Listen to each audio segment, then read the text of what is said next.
Today, on 29th day, I shall talk on the power of saying no to avoid burnout, three struggles and three game changing strategies. Welcome back to my 30 days and 30 episodes on early signs and identification of burnout. On the 28th episode, we explored why work life balance is not just a luxury, it is a survival strategy. But even with the balance, one major roadblock remains. If you can't say no, you shall always be running on empty. Burnout is not just about overwork, it is about overcommitment. If you find yourself constantly saying yes to things you don't have the time or energy for, this episode is for you. Today we shall uncover why saying no feels so hard and how to reclaim your time and energy without guilt or regret. Hey, who am I? I am Sekhar Kumar Dey, a best-selling author specializing in mental resilience and burnout prevention. I help professionals recognize burnout early and take practical steps to protect their well-being. Understand now the cost of always saying yes. Let us be real.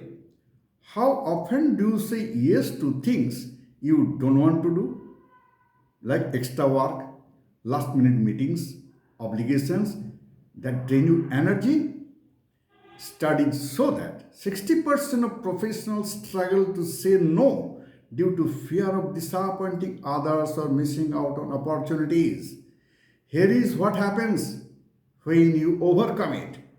First, cognitive overload.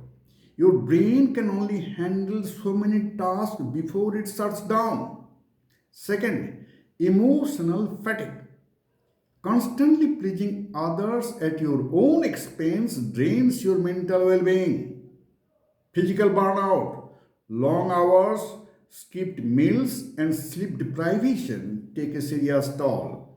According to a 2023 Harvard Business Review study, employees who set clear boundaries and say no to excessive work experience 40% less burnout than those who don't. So, what is on today's agenda?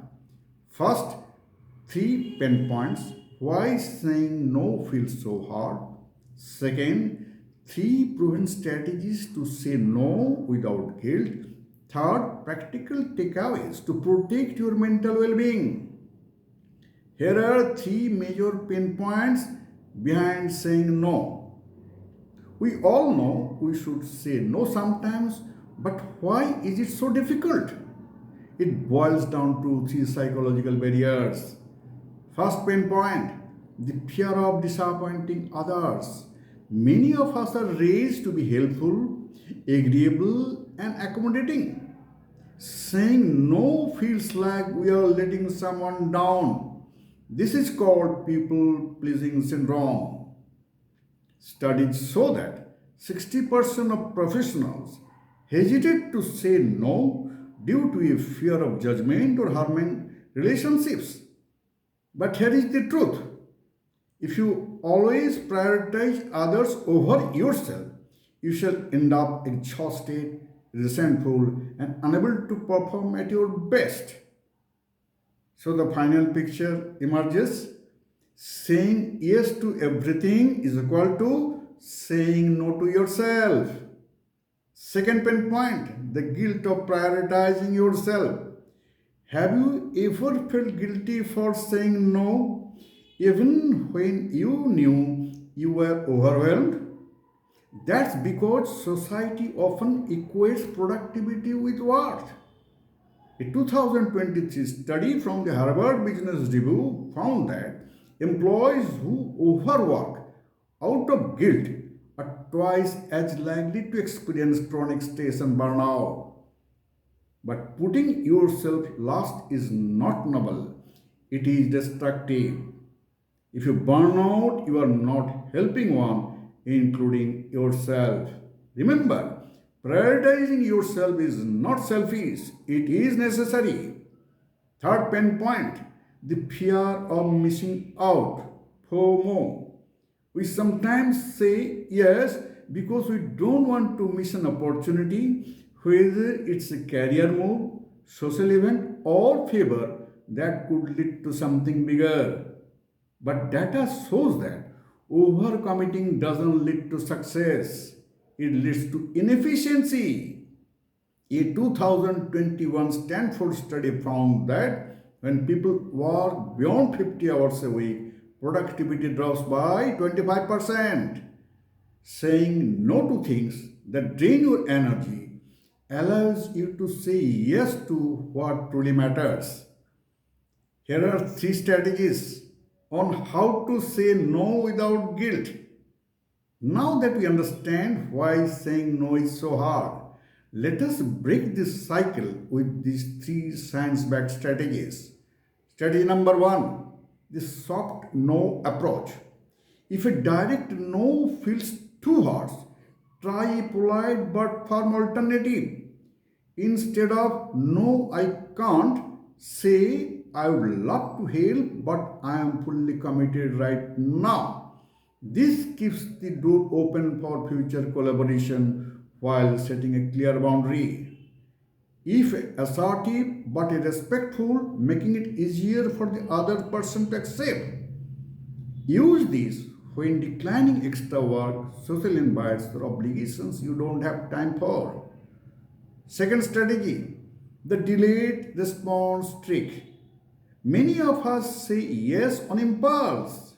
To avoid that, create a pause before committing. Instead of immediately saying yes under pressure, say, let me check my schedule and get back to you. This buys you time to evaluate whether you truly want to say yes. Research shows that when we delay decisions, we are more likely to make rational choices.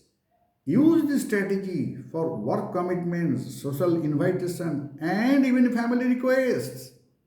Third strategy, the boundaries in action method.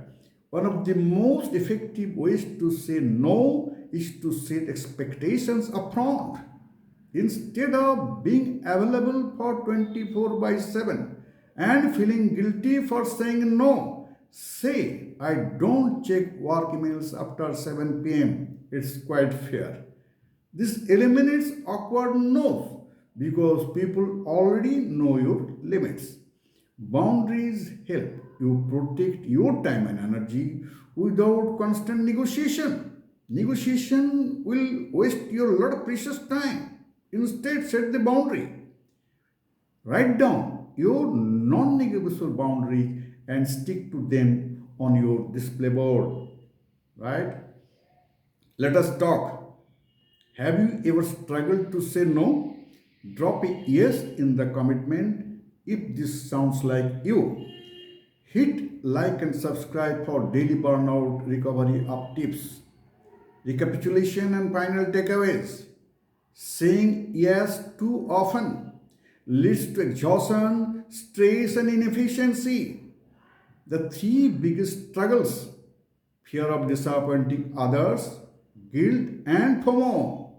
The three best strategies are soft no, delayed response, and boundaries in action. Here I challenge you today. Say no to something unnecessary. Protect your energy and put yourself first. See you tomorrow on the 30th day. Thank you.